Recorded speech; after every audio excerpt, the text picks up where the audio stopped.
दोस्तों नमस्कार। मैं के पी सिंह। आप देख रहे हैं अपना चहेता news channel people will. Prayagraj में चल रहा महाकुंभ अपनी विशालता, अपनी भव्यता और अपने प्रबंधन को लेकर चर्चा का विषय बना हुआ है या चर्चा का विषय बनाया जा रहा है। इस बहाने से उत्तर प्रदेश की योगी सरकार अपनी नंबर बढ़ा रही है, खुद ही अपनी पीठ बहुत जोर शोर से थपथपा रही है और उसके पीछे उसकी अपनी राजनीतिक महत्वाकांक्षाएं भी जुड़ी हुई हैं।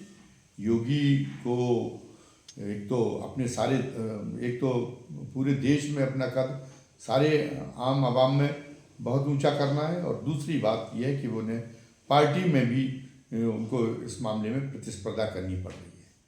महाराष्ट्र के जो चुनाव में जिसमें उन्होंने एक अनोखा नारा दिया कि कटोगे तो बटोगे, ऐसा लग रहा था जैसे इस देश में कोई गृह युद्ध चल रहा हो और गृह युद्ध में सफलता के लिए अपने लोगों से कहा जा रहा हो कि आप लोग अब इस संकट की इस घड़ी में और जो है एकजुट रहें ताकि इस युद्ध को जीता जा सके, इस गृह युद्ध से पार पाया जा सके। ऐसा लग रहा था इस नारे से। ये नारा जो कटोगे तो बटोगे, ये इस ढंग का आवाज़ दे रहा था। जबकि आज़ादी के बाद देश में ऐसी स्थिति तो एक भी बार पैदा हुई नहीं है। देश कुल मिला के पहले जितने कटुता रहती थी, जितनी सांप्रदायिक अशांति रहती थी, उसमें धीरे धीरे सुधार ही हो रहा था और लगभग सारे जो है जो किसी भी धर्म और संप्रदाय और किसी भी जाति के लोग हों, सबने ये मान लिया था कि अपने धर्म के दायरे में, अपने वर्ग के दायरे में, अपनी जाति के दायरे में उनकी मान्यताएं चाहे कुछ भी हों, लेकिन एक राष्ट्र की व्यवस्था के मामले में उनकी मान्यताएं एक जैसी होनी चाहिए। इसी में सभी की भलाई है। तो इसलिए वो कटुता और जो वो दुराव था वो धीरे धीरे उसका समन हो रहा था और सब ये था कि सब इस व्यवस्था को मजबूत करके और अपने को लाभान्वित करने की जैसा उनका दृष्टिकोण उनके मन में पनपना लगा था। बहरहाल मैं उसकी चर्चा नहीं करना चाहता, वो एक विषयांतर हो जाएगा। मैं ये कहना चाहता हूँ कि ये योगी जी की जो अपनी पार्टी की प्रतिस्पर्धा में आगे, पार्टी की विद इन पार्टी जो प्रतिस्पर्धा है उसमें आगे निकल जाने के लिए उन्होंने ये इस नारे को, ये नारा बुलंद करने का दांव फेंका था और उसमें ये दांव उनका बहुत कामयाब भी रहा था। उनकी देश की मीडिया में भी चर्चा हुई थी कि जो है अब योगी के इसी नारे ने महाराष्ट्र में इस नारे ने महाराष्ट्र में चुनाव में भारतीय जनता पार्टी को सफलता दिलाने में बड़ी मदद की है और एक अपनी निजी तौर पर, पार्टी की नहीं, निजी तौर पर अपनी फॉलोइंग बना ली है। जनमत की पूंजी के मामले में योगी का जो है योगी के नंबर अब स्वतंत्र रूप से बहुत ज़्यादा बढ़ गए। ये मीडिया में ये आकलन किया गया था और एक उनको मोदी के समकक्ष रखा जाने लगा था। लेकिन इस प्रतिस्पर्धा का भी अंत नहीं हुआ है, ये प्रतिस्पर्धा भी जारी है। तो योगी जी को जहाँ पर भी मौका मिलता है वो इस प्रतिस्पर्धा में अपने को आगे खड़ा करने में कोई कसर नहीं छोड़ते। कुंभ भी उनके लिए एक मौका है। जो अयोध्या में राम जन्मभूमि मंदिर बना था वो भी एक मौका था, लेकिन उसमें तो सारा श्रेय मोदी जी मार ले गए थे और उसके बावजूद भी लोग उत्तर प्रदेश में जहाँ ये राम जन्मभूमि मंदिर बना वहाँ पर और ख़ास तौर से अयोध्या में दोनों जगह भारतीय जनता पार्टी को जो है नीचा देखना पड़ा था लोकसभा चुनाव में।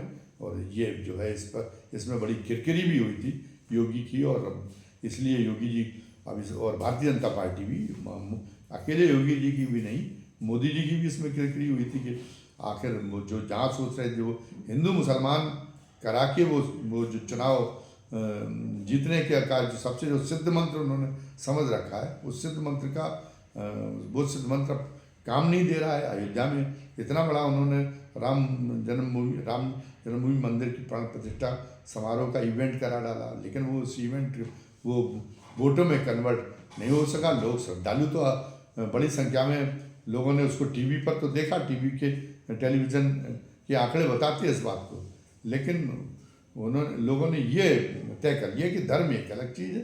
एक हुआ है वहाँ पर हमारी बहुसंख्यक समाज की आकांक्षाओं के अनुरूप विवादित स्थल पर मंदिर बन गया, तो इसका विजय का सुख भी वो लेंगे, और इससे जो पुण्य की वो अनुभूति कर रहे वो भी, उसमें भी उनकी पूरी दिलचस्पी है। उसको भी उसकी पुण्य की अनुभूति को अनुभव करने का उस मामले में भी उनकी पूरी दिलचस्पी है। लेकिन इस आधार पर वो किसी पार्टी विशेष को वोट दे दें, या अपना राजनीतिक फैसला इस आधार पर तय करें, ये तो वो नहीं करेंगे।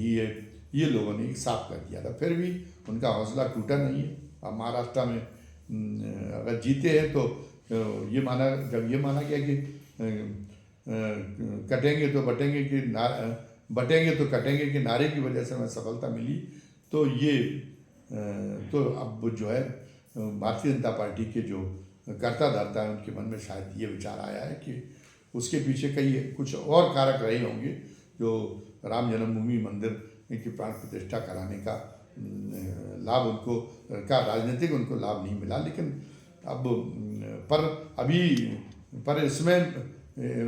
ये इस तरीके में, इस हथकंडे में राजनीतिक जो है लाभ दिलाने की बहुत बड़ी संभावनाएं मौजूद हैं, तो इसलिए वो इससे पीछे नहीं हटे हैं। और महाकुंभ का जो मौका आया, तो महाकुंभ की जो इतनी विशालता और भव्यता का जो दम भरा जा रहा है, तो उसके पीछे यही है कि अपने नंबर बढ़ाना, पार्टी के अंदर अपने नंबर बढ़ाना मोदी जी के लिए, और भारतीय जनता पार्टी को फिर एक तरह से शिखर पर ले जाना। तो एक आध्यात्मिक आयोजन को उसको एक राजनीतिक स्वार्थ पूरे करने के एक तमाशे के रूप में उन्होंने एक बदल दिया है।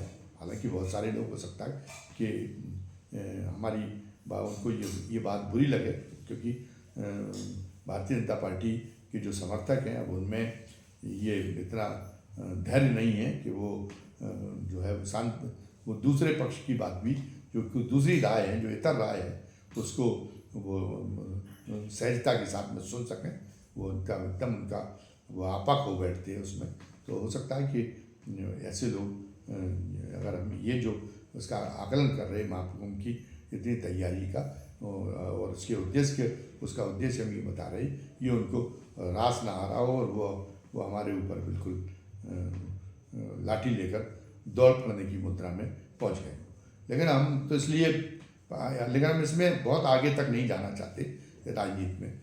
हमारा ये कहना है कि महाकुंभ की जो आयोजना है उसके पीछे उद्देश्य क्या है। महाकुंभ की आयोजना के पीछे उद्देश्य है कि वो लोगों के अंदर आध्यात्मिक अनुभूतियों को, आध्यात्मिक चेतना को जगाना। क्या ये महाकुंभ जिसको इतना ये भव्य स्वरूप दिया गया इस बार के इस महाकुंभ को, क्या उसमें इस उद्देश्य को ध्यान रखा गया है। अब फेसबुक पर फोटो डाली जा रही है, उसमें बड़ी जो है वो उसमें भी वाहवाही लूटने का प्रयास किया जा रहा है कि शाहरुख खान भी और गैर धर्म वाले जो फिल्म स्टार हैं और तमाम दूसरे और क्षेत्रों के खेलों के जो स्टार हैं वो भी कुंभ में डुबकी लगाने पहुँचे हैं। मतलब कुंभ में डुबकी लगाने का आनंद उन्होंने उठाया है। विदेशों से भी लोग पहुँचे हैं। तो कुंभ एंजॉय करने का कोई इवेंट है क्या? कुंभ में अगर कुंभ का अगर एक आध्यात्मिक आयोजन है और एक आध्यात्मिक चेतना जो लोगों के अंदर आज बाजारवादी जो एक सभ्यता के हावी हो जाने की वजह से जो एक बिल्कुल कुंद हो रही है आध्यात्मिक चेतना, उसको एक जगाने का, उसको जागृत करने का और एक आध्यात्मिक अनुभूतियों के आनंद का एक अनुभव कराने का एक अनुभव है, एक अनुभव कराने का एक उपक्रम है। लेकिन ये तो अब वो जो आ रहे हैं कोई किसी श्रद्धा की वजह से आ रहे हो शाहरुख खान, ये तो नहीं किया जा सकता। इसलिए आप शाहरुख खान की फ़ोटो डाल के और ये बता रहे हैं कि कुंभ कितना सफल हुआ। ये तो जिसको आप सफलता करें तो अनर्थ है इस चीज़ को सफलता कहना। वो तो फिल्म अभिनेता तो जो खाए लगाए लोग हैं वो तो एंजॉय बहुत सारी चीज़ों में एंजॉय करते हैं, और कुछ अलग हटके लगे तो वो लोग एंजॉय करते हैं। इसमें हम कुंभ में आ रहे ज़्यादातर जो विदेशी मेहमान हैं और जो फिल्म स्टार वगैरह हैं वो किसी भी धर्म के हों, वो इसी कोटि में आते हैं, एंजॉय करने की कोटि। और 2013 में जो केदारनाथ पर जो जल प्लावन की वजह से बड़ी भीषण जनहानि हुई थी, वहाँ पर तब ये कहा गया था कि तब सचेत ये कहा गया था कि वो वहाँ पे लोग हनीमून मनाने के लिए पहुँचने लगे। मतलब वहाँ पे एंजॉय कराने के वहाँ पर श्रद्धा की वजह से लोग कम पहुँचते हैं। वहाँ पर आध्यात्मिक अनुभूतियों को जागृत करने के लिए लोग कम पहुँचते हैं। जो लोगों की जो लोग पहुँचने लगे थे वो एंजॉय करने के लिए पहुँचने लगे थे, पिकनिक मनाने के लिए पहुँचने लगे थे। इसीलिए वहाँ पर जो है वो परम शक्ति क्रुद्ध हो गई और उसने यो जल प्लावन के जरिए अपना ये जो तांडव लीला की, जिसमें हजारों जाने चली गई। तो अब इससे बाज आना चाहिए, इससे सबक लिया जाना चाहिए। तब ये कहा गया था कि जो धर्म के जो स्थल हैं, जो पुण्य स्थल हैं, उन पुण्य स्थलों पर उन पुण्य स्थलों को एंजॉय सेंटर के रूप में न बदला जाए, ताकि फिर आगे चल के ईश्वरीय या प्राकृतिक प्रकोप का सामना लोगों को न करना पड़े। लेकिन महाकुंभ में फिर वही हो रहा है। अरे महाकुंभ में आपने पता चला कि जो वो भी कल्पवास का आनंद ले रहे हैं। जो पता चली जिनको बहुत जो हीटर लगे हुए टेंट चाहिए जिसमें सारी सुविधाएं उपलब्ध हों, बड़े गर्म कपड़े पहुंच के जा रहे हैं। तो वो एक अलग किस्म का एंजॉय करने का एक अलग किस्म का एंजॉय अलग किस्म से उनको एंजॉयमेंट उनका होता है। तो ये तो एंजॉय करने वाले तो नए उसके नए साधन ढूंढते ही हैं। नयापन वो उनको नयापन चाहिए एंजॉय करने के लिए, जो केवल मौज मस्ती को ज़िंदगी समझते हैं। लेकिन कुंभ की आयोजना नहीं। कुंभ में इतने करोड़ लोग स्नान करेंगे और ये एक रिकॉर्ड बनाया जाएगा। इस रिकॉर्ड का कोई अर्थ नहीं है। अब वो जो पश्चिम के लोग जिनके आने को आप एक आध्यात्मिक दिग्विजय की एक वानगी के तौर पर में आप जो पेश कर रहे हैं, उन पश्चिम के लोगों की तो सब ये जानते हैं कि वो पश्चिम के लोग तो जो है वो एक नएपन में एंजॉय लेने के लिए कितने तत्पर रहते हैं। वो तो पता चला कि एवरेस्ट पर्वत, हमारे एवरेस्ट की चोटी हिमालय की, वो हमारे देश में ही मौजूद थी। लेकिन कोई एवरेस्ट पे जान जोखिम की खतरे की वजह से एवरेस्ट की चोटी पर पहुंचने का हमारे किसी भारतीय ने तो साहस जुटाया नहीं था। एडमंड हिलेरी ने उसके लिए साहस जुटाया। और फिर एडमंड हिलेरी ने जो गंगोत्री से एक खतरनाक नौका अभियान शुरू किया। तो एडवेंचरस भी वो इसी के लिए होते हैं, एंजॉयमेंट के लिए। तो उन्हें तो एंजॉयमेंट चाहिए। तो एंजॉयमेंट के लिए अगर आप इसलिए आप उस खामखा की भीड़ को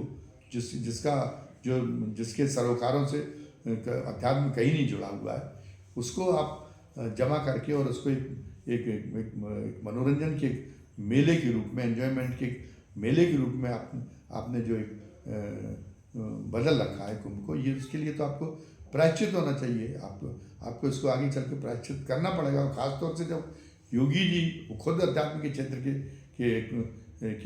के महापुरुष, वो जब उत्तर प्रदेश की गद्दी संभाले हुए हैं, तब तो ये एक बहुत सोचने का विषय है।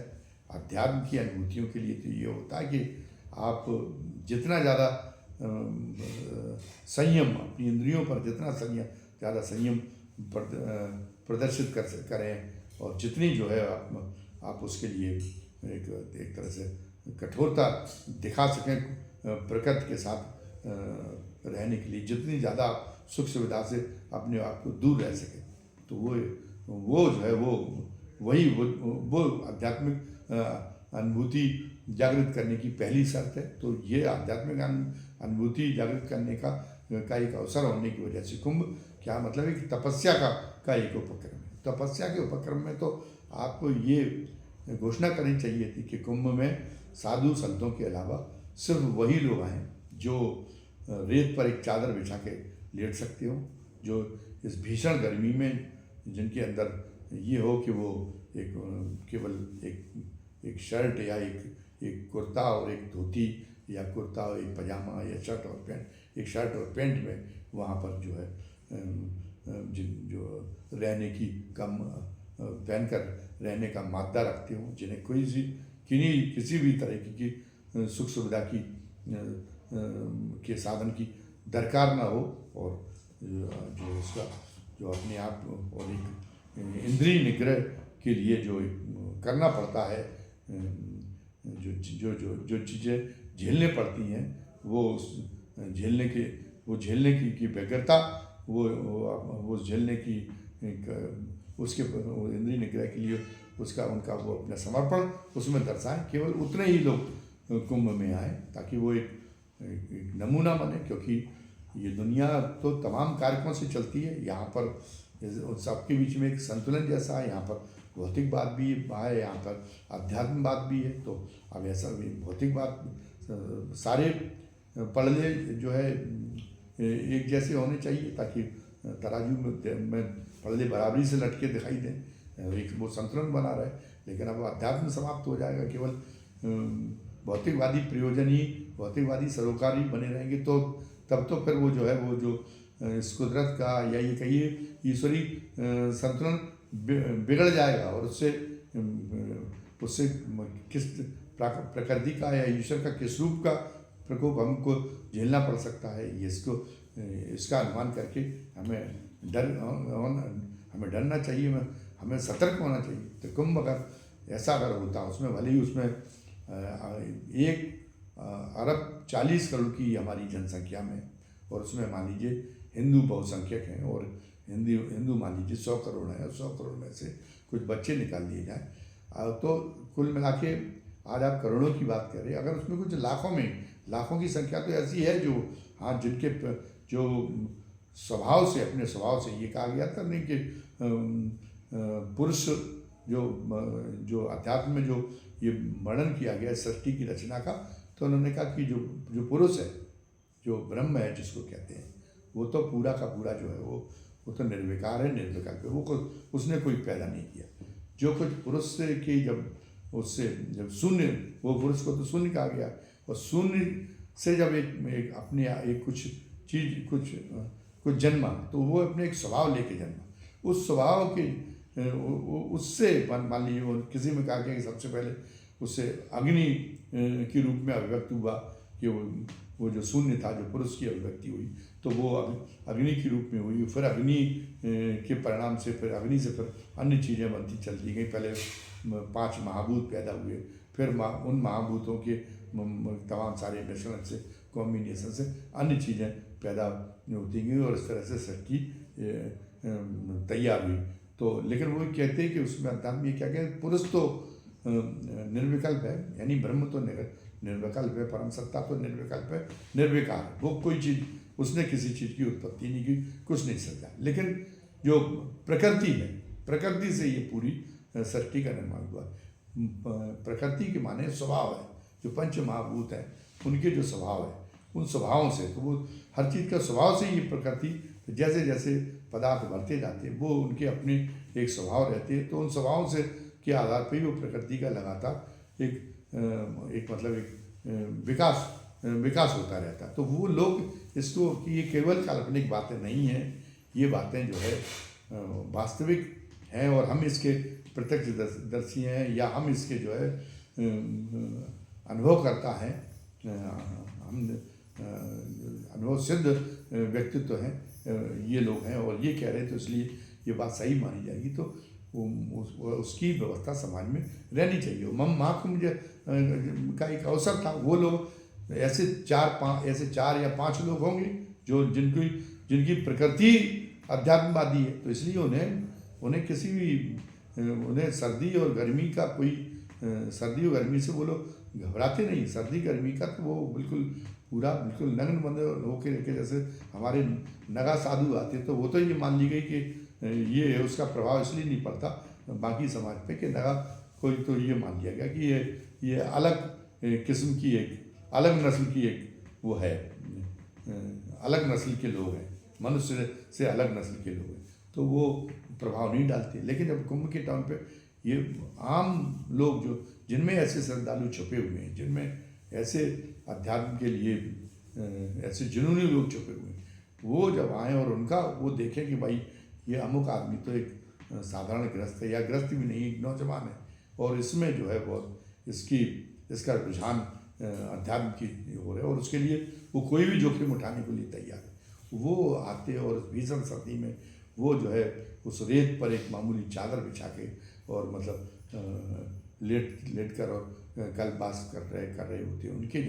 उनके जब कहानी किस्से लोगों के बीच में पहुँचते तो लोगों में एक बदलाव आता है, जो एक संतुलन के लिए व्यक्ति के बीच में भी संतुलन चाहिए, व्यक्ति मात्र के बीच में भी संतुलन की आवश्यकता। ये नहीं है कि अवबाद के रूप में जो पूर्ण रूप से समर्पित जो आध्यात्मिक लोग हैं केवल उनसे काम चल जाएगा।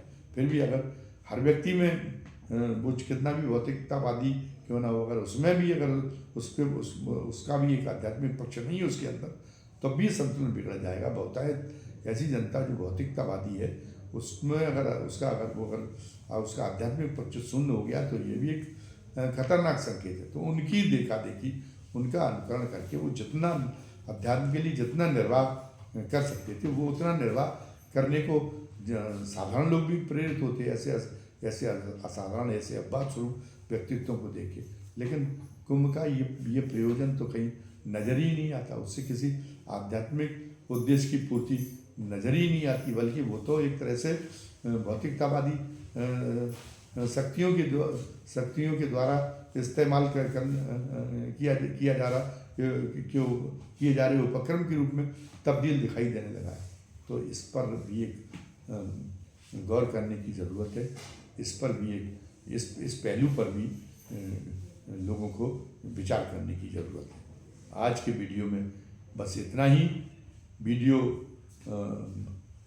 आज के वीडियो में बस इतना ही। धन्यवाद। जय हिंद, जय भारत।